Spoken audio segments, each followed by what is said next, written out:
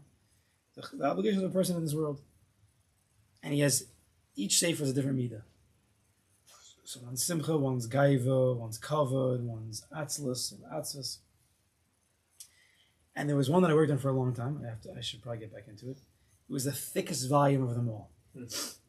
And it was, what was it called? It was called Taivus Vishlitas Atzmus. What is Shlitas Atzmus? Self-control. Right? Being Polish and Taivus, the previous is self-control. You know, Gvura, which is a very healthy and very powerful midah. You can control yourself. And it was very, very thick. And it goes through a whole program, slowly but surely, building up through the sugya, understanding, and then through avodas. So I sent, I think it was my brother-in-law at the time, to the Mechaber.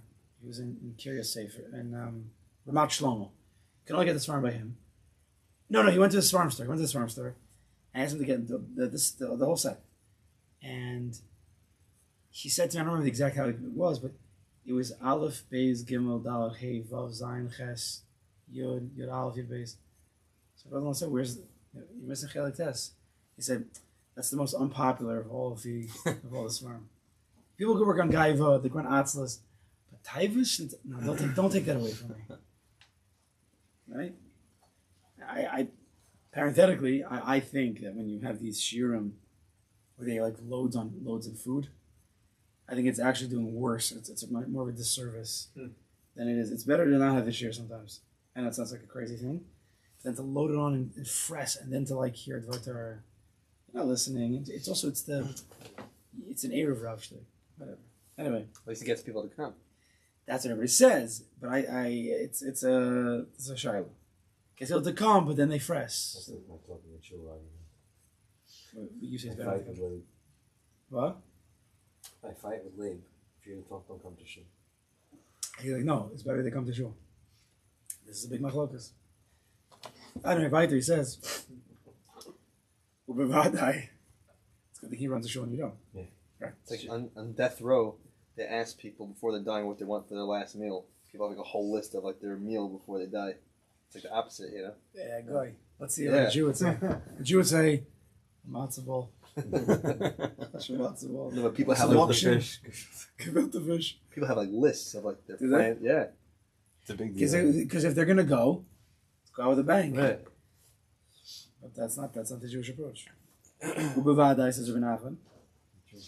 Im hayiniskar b'tov zikaron zecher metanu gelam haba. If a person would have a good remembrance of the Tanu Gelam Haba, bevadai lo hayachol lizbo klal chias v'Tanu Gelam Hazeh. He certainly would not be able to endure the pain of the Tanu Gelam Hazeh. If he would remember the Tanu Gelam Haba, then he would not be able to handle. He would be grossed out by the Tanu Gelam Hazeh. Now the first question is, what's Zikaron? Usually I remember something that happened to me. I don't know about Olam Haba. Never been there. Not yet. So what does he mean? Simple, no type of remembrance, meaning right now, if you keep in the forefront of your mind, that Tanuge Olam Haba, then that would help you fight against the Tanuge Olam Hazeh. Difficulty with that is, what is the Tanuge Olam Haba? Yeah, Shabbos. Good feeling on Shabbos. So how does it tell me? How's that Lamaisa? How's that going to help you fight the Tanug Olam Hazeh? Shabbos. Yeah, I love my chalent, my kishke. Tequila. Scotch. All the good stuff, man. No, that stuff's already all in my body. So what does it mean? Maybe he means, I don't know. The remembrance may be, we came into this world, we didn't start, just the body. There was a neshama that came in, and the Kosh Baruch clothed with the body, right? We were once just holy neshamas in that world of neshamas that a Kosh Baruch has. What happened? The neshama then is covered by this thick layer, this klipa, called the body. The body has needs. eating, drinking, sleeping, all this stuff, right? The goal here, as we said, playing golf, right? We want to play golf with the body, is to limit as much as Gashmis as possible, which will bring us back as much as possible to the state we were in before we came into this physical body, as Olam Asiyah, which is the level of Neshama. Right? We're still a body, so we can't totally cut ties with Gashmis, you'll die. But to the degree you can, to the degree you remember what it was like when you were just a soul, how do you remember that? When a person, Taka, works on Precious, and he tastes the pleasure of Precious, for those who have ever tasted it. There's a pleasure of Precious to hold back.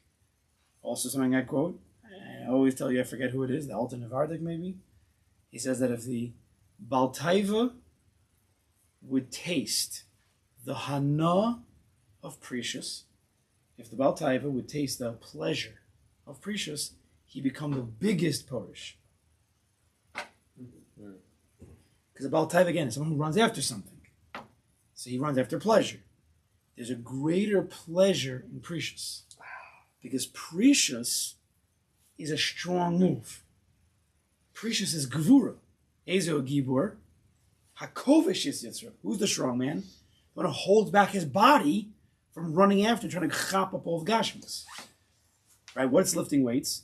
There's heavy metal that's gravitationally being pulled down, and you have to then lift it up. That's how you get strong. So the same thing with Gashmis. When the Gashmis is, it's Geshem, it falls from Shemaim and it hits the ground very hard, right? It gets sunken into the ground. The gravitational pull is the Taiva. As I once heard from Rav Shor, I think the name of the Pnei Menachem.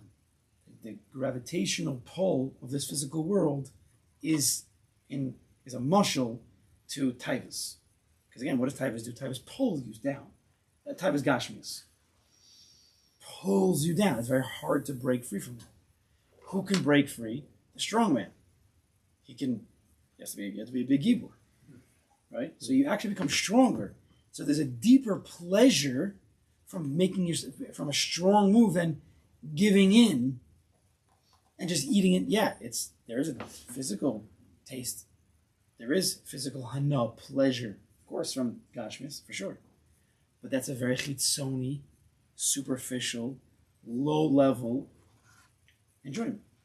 Versus the pneumius level of enjoyment, where I'm becoming something stronger. Giving in is weak. Right? Getting angry, parenthetically. Something happens, guy cuts you off, and you just get so angry. So it looks like you're the strong man. You're yelling, you're screaming. You're actually a loser.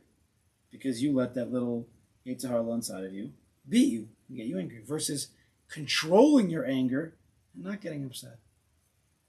Although on the outside it looks like he's weak, on the inside he's the strong man. Gashmis and Ruchnius are always diametrically opposed. They're always the complete opposite of each other.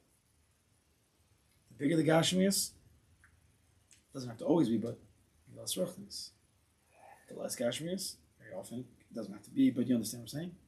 The more Ruchnius. So what he means here, sorry, that zikoron of the Tanug Olam Haba, if one would remember what it was like when we were holding originally by the soul level where there was Tanug Olam Haba, because we're not being grounded and drawn down and dragged through the mud because of the Taivas Gashmis. And the way you remember it, parenthetically, is by once in a while being purged. Remember what it's like. We physically feel better when we don't stuff ourselves. Yet, we somehow find a way to continually stuff ourselves. But you feel better when you don't. So when you start to feel better, you're like, 1 second. I feel better with this Tanuga Ulam Haba, meaning Precious. Why would I want to give in to Ulam Hazeh, which is making me feel gross? And this is with any Taivas that we're giving into. Because besides for the physical heaviness, the physical pleasure, which is heavy, the fact that you gave in when you know that you shouldn't have, that makes you feel weak. Yeah, you realize it's a weak move. So you feel weak. Therefore you actually feel bad. So Nachman says, Vaiter says, Ad shebishvil zeh ma'ala gedola shechacha. So Menachem says, because if one would remember the pleasure of Olam Haba, he'd be so disgusted with Olam Hazeh, because Olam Hazeh is literally robbing him of pleasure. It's not giving him pleasure, it's robbing him if he's in that mindset. So then, because of that, shikha, forgetfulness, is a big maila. Avshi, midas lotova, midah lotova. Even though generally forgetting is not a good midah, parenthetically, midah means measure. Sometimes you need a measure a big, sometimes you need a small. But measure, midah, by definition, is not tov or ra. Right? It's in the middle. If it's supposed to be a small measure and you make it a big measure, that's ra. If it should have been big and you made it small, that's ra. But a measure is a measure. And shikha, forgetfulness, there's a small amount of measure of shikha that you should want. Because through it, through forgetfulness, a person can live in Olam Haba. In Olam Hazeh. Because if you would remember what it's like to be mamish, to feel like a soul, to feel what it's like, Tanug Olam Haba, Ki yesh malach gadol, this is where it gets spooky over here. Ki yesh malach gadol ma'od sheyesh lo elef roshim, v'chol rosh yesh lo elef lashonos, v'chol lashon yesh lo elef kolos, v'chol kol yesh lo elef nigunim. Because there's a malach, there's a name for this malach. I can't tell you, it's brought down in the Sefer Sichos Haran. I'm not going to say the name because we don't say the names of malachim unless it's the classic Michal, Gabriel. We say otherwise, you don't say the names of malachim. Yud Vav Aleph Aleph Ches Tzadi Tzadi Beis Yud Reish Vav Nun. That's the name of this malach. That's all I know. Yeah. That's all I know. You can write a song about that. So there's a malach, he has 1,000 heads. Work this number out. For every head, he has 1,000 tongues. And for every tongue, there's 1,000 voices. And for every voice, there's 1,000 nigunim. That's like, we're talking exponents here, my friends. Very, very high level. And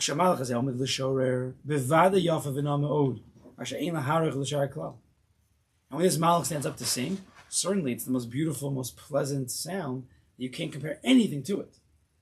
This song is a song of Olam Haba. Now a person should remember, that person should remember his pechizas v'shiflas. That he's akalo, not in a depressing way, but in an honest, sobering, earnest way. And because he says there's a comparison between the beautiful, amazing Olam Habadiga life and my low-level existence right now, how would he be able to live life? Meaning he feels, if a person would be able to remember the Tanug Olam Haba, he would feel so guilty and bad and like, I can't get there. Like, for example, people know nowadays, for those who know, we're running around like crazy people. That's right. We're always running around, running. And it's difficult to even stop and relax and breathe. Just to be. And anybody who's done it, who knows what it feels like to just stop and breathe, is in more pain that he's not able to do that during the day because he's always running around. Because he knows that it could be so pleasurable. It could be so good. But he can't get to it. Why? Because he's always running. Even though he needs the breathing to help him stop running, he can't stop running.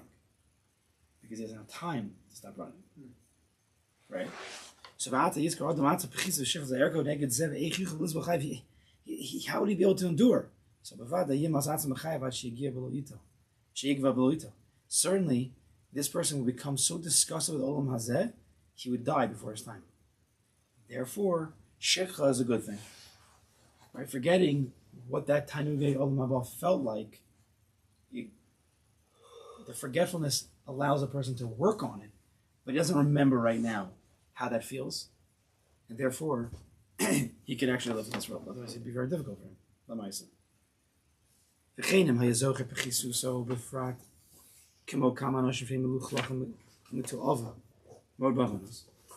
a person would remember his pchisus, his lowliness, his smallness, befrat, like people who are dirty with sins, with a lot of sins. This is similar. Rabbi Nachman speaks this in a different sikha. If a person would remember at every single moment all of his sins, like it's literally on his head every single moment, he wouldn't be able to lift himself up to do any Avodas Hashem. He'd feel so bad, he'd feel so depressed, so saddened, so down, so black, so bleak, yeah? He wouldn't be able to serve. How can you serve a Kadosh Baruch Hu with happiness? Look how many things I've done wrong. He mamish remembers it. Right? So similarly, if a person would be able to actually experience, feel, taste all the Tanug Yom Haba right now, he wouldn't be able to live life. Where life is filled. Almost as filled with this disgusting stuff. He wouldn't be able to make amends with that. There were tzaddikim in this world that such things happen to, different ways. Ben Azai, I think it was Ben Azai. Ben Azai married Rabbi Akiva's daughter, but he had to divorce her because he was so in love with the Torah. Taiva's Gashmis was mamash miyas then, and he couldn't stay married. They got divorced. He then went crazy. I mean, after he went to Pardes, but it's not a regular madriga, but there's madrigas as tzaddikim, and we shouldn't look for that either. It's been on here. So what? So it didn't end well, so. For Ben Azai. Yeah. Well, that's because he went to Pardes. You go to Pardes, not everybody. You saying if he was married, he would have made it? No, I'm just saying the whole story. Try to be careful. Yeah.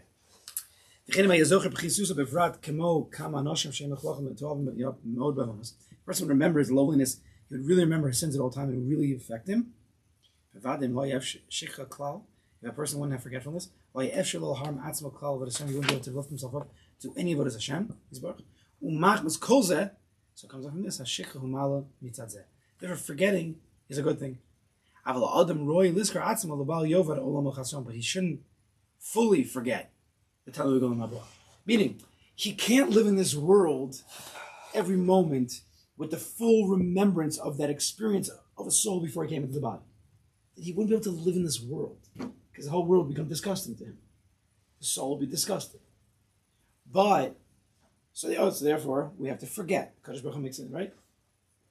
A little chap on the mouth. I'm just making that up. That's what the Malach, right? We forget our Torah. So could we forget also the experience of what it feels like to be an Olam Haba. But at the same time, we can't fully forget. We have to have a little bit of remembrance of Olam Haba. And therefore, because in this world, we need to start again and go for that. How do you go for Olam Haba? Being Porosh from Olam Hazeh. If we fully forget about it and we just deal with Olam Hazeh, then we're going to get sunken into that place. The word Teva, nature, is the same letters as like Tavuah. It means to be sunken in. Because by Teva, you get sunken into Teva. The goal is to live a life of L'mayla min Teva. What's L'mayla min Teva? Because what's Teva? Teva is 7. Teva is Olam Ha-Zeh. Ha-Zayin. One above Teva, L'mayla min Teva. L'mayla min Zayin is 8. Olam Haba. Hey, Beis, Aleph is 8. It's the world it's the next world. You mean you're still physically here, but Olam Haba, in the world of Pneumius, you can live Olam Haba in Olam Hazeh. How do you do that? By being Polish from Olam Hazeh. You're physically alive, but the more you're able to pull away from Olam Hazeh means you're really elevating yourself to Olam Haba. That's what Rabbi Nachman says over here. That's the goal. He goes, one more paragraph. The truth is, it's really the next thing. The next thing he goes into 2. No, okay, let's pause here because here, mitzvah next week we'll continue with this. But this is the Indian. Even try Lamaisa, even to try one thing to Lamaisa, try to be Polish from again, not fully, but again, and the Prisha says also, it's not about the object. It's about the connection and the pull towards the object. Even recognizing the pull you have towards the object is a step in the right direction.